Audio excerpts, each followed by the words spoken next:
Here's something that stopped me cold when I first read it. The average woman loses up to 20% of her bone density in the 5 to 7 years right after menopause. Not over a lifetime, not gradually across decades, in 5 to 7 years. And most women have absolutely no idea it's happening because there are no symptoms, no pain, no warning signs, nothing, until one day there's a fracture or a scan comes back with the word osteoporosis on it, and suddenly everything changes. But here's what I want you to understand right from the start. Bone loss after 50 is not inevitable. It's not just something you have to accept because your estrogen dropped. The research is clear that what you eat, what you supplement, and what you know about your body makes an enormous difference. And today, we're going to talk about the 4 nutrients that matter most. Calcium, yes, but also 3 others that most women are never told about, and that calcium simply cannot work without. So, if you're over 50, if you're postmenopausal, if someone in your family has had a hip fracture or a compression fracture, or if you've just started thinking seriously about your long-term health, stay with me, because this is worth your full attention. Let's start with the basics, because understanding what's actually happening in your body is what makes everything else click. Your bones are not static. They're living tissue, constantly being broken down and rebuilt in a process called remodeling.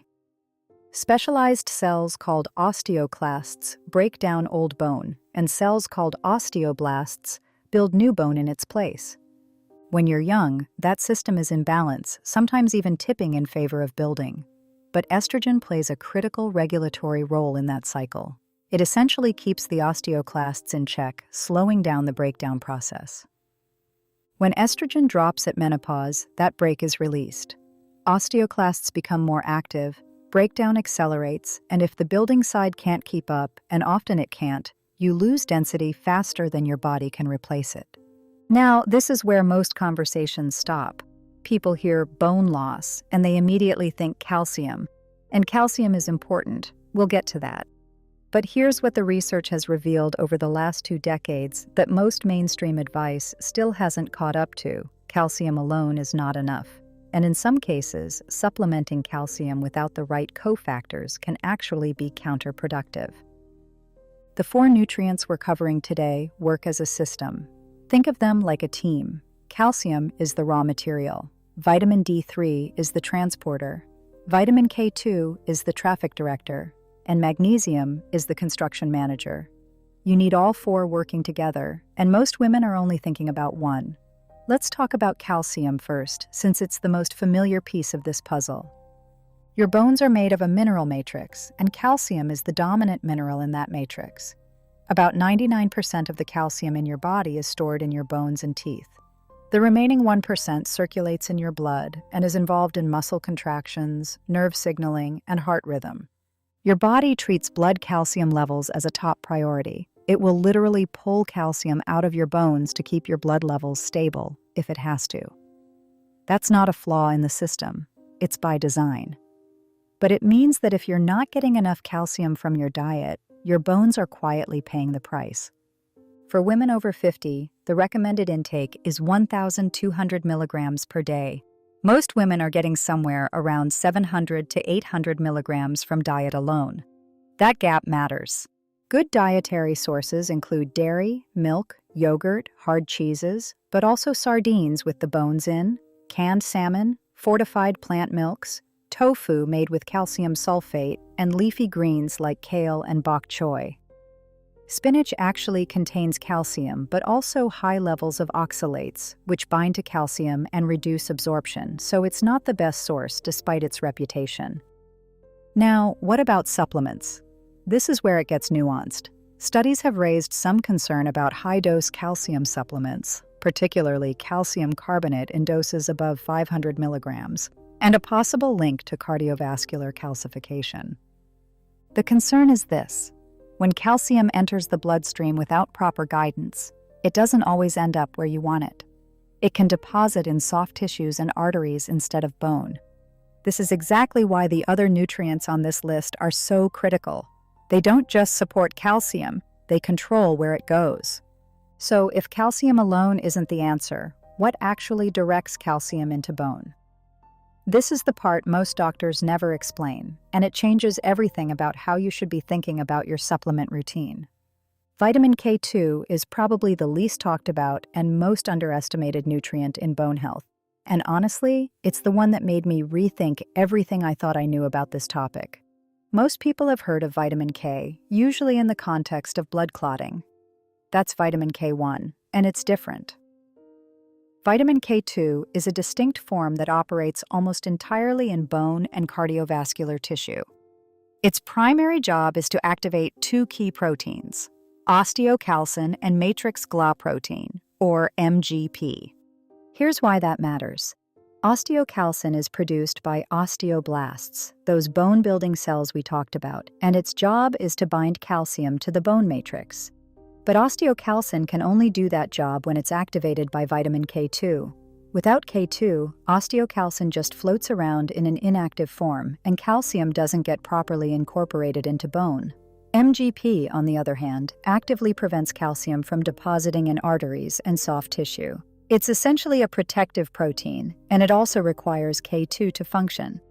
So this is the full picture. K2 activates the protein that puts calcium into bone, and activates the protein that keeps calcium out of your arteries. It's the traffic director that calcium desperately needs, and most women are severely deficient in it. K2 is not widely present in the Western diet. The richest sources are fermented foods, particularly natto, a Japanese fermented soybean dish that most people in Western countries have never tried, as well as certain aged cheeses, egg yolks from pasture-raised hens, and organ meats. If you're not regularly eating those things, your K2 intake is likely low. For supplementation, the form you want is MK7, which stands for menaquinone 7. It has a longer half-life in the body than the other common form, MK4, meaning it stays active longer. Doses studied in clinical trials typically range from 90 to 200 micrograms per day. If you're on any blood-thinning medication, check with your doctor before adding K2, as it can interact with those drugs. Now let's talk about vitamin D3, which most women have at least heard of, but whose full role in bone health is still misunderstood. Here's the straightforward explanation. Calcium from your food or supplements enters your digestive tract, but calcium cannot pass through the intestinal wall into your bloodstream without vitamin D3. It literally acts as the gatekeeper for absorption. Studies consistently show that without adequate D3, you absorb only about 10 to 15% of the calcium you consume. With optimal D3 levels, that absorption can jump to 30 to 40%. That is a massive difference. But D3 doesn't stop there. It also plays a direct role in bone metabolism. It helps regulate the balance between osteoclast and osteoblast activity. And it supports muscle function and coordination, which matters for bone health in a different but equally important way. Better muscle function means better balance, and better balance means fewer falls and fewer fractures. Vitamin D deficiency is extremely common, particularly in women over 50. Skin produces less D3 from sun exposure as we age, time outdoors tends to decrease, and kidney function, which activates D3 in the body, becomes less efficient over time. Research suggests that somewhere between 40 and 60% of older adults have insufficient levels. The recommended baseline for most women over 50 is at least 1,500 to 2,000 IU of D3 daily, and many integrative medicine practitioners recommend higher doses depending on blood levels. The most reliable way to know where you stand is to get a 25-hydroxyvitamin D blood test. Optimal levels are generally considered to be between 40 and 60 nanograms per milliliter. One more thing, take D3 with K2. They are synergistic. D3 increases calcium absorption and can raise blood calcium levels, which is exactly where K2 comes in to direct that calcium to bone rather than soft tissue.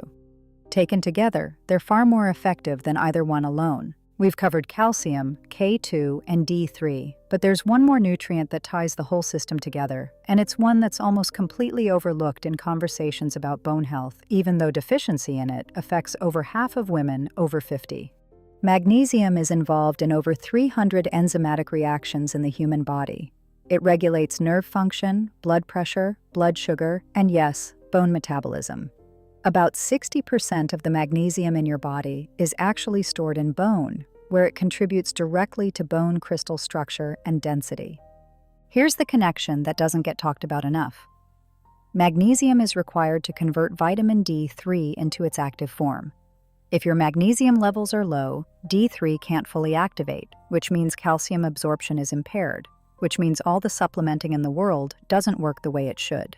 You could be taking D3 every single day and still have low absorption because you're magnesium deficient. Magnesium also plays a role in regulating parathyroid hormone, which controls how calcium moves in and out of bone. When magnesium is low, this hormonal regulation becomes dysregulated and bone loss can accelerate. Dietary sources of magnesium include pumpkin seeds, almonds, dark chocolate, black beans, avocado, and whole grains.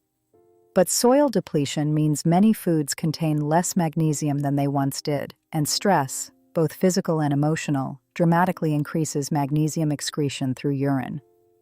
Chronic stress and poor sleep, two things that spike after menopause, are significant contributors to magnesium depletion. For supplementation, the forms that absorb best are magnesium glycinate, which is gentle on the digestive system and well absorbed, and magnesium malate.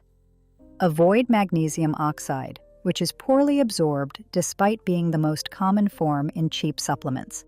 A typical dose ranges from 300 to 400 milligrams per day, ideally taken in the evening since magnesium also supports sleep quality. Let's bring this all together, because the real insight here isn't just a list of nutrients, it's a framework. Bone density after 50 isn't lost simply because estrogen declined. It's lost because the system that builds and maintains bone, a system that depends on multiple nutrients working in coordination, starts to fall apart. And the reason most approaches fail is that they treat it as a single nutrient problem when it's actually a multi-nutrient ecosystem. Calcium is the material. D3 makes sure it gets absorbed. K2 makes sure it gets directed to the right place. Magnesium makes the whole process possible. Remove any one of those, and the chain breaks. If you take one practical step after watching this, get your blood work done. Check your vitamin D levels, your magnesium levels if your doctor will run it, and ask about a DEXA scan if you're over 50 and haven't had one. Knowledge about where you actually stand is the most powerful starting point. This is exactly the kind of deep, practical health content we focus on at Elevated Woman Lab, not surface-level advice, but the real mechanisms behind why your body changes after 50 and what you can actually do about it. If this helped you think about your health differently, consider subscribing so you don't miss what we cover next.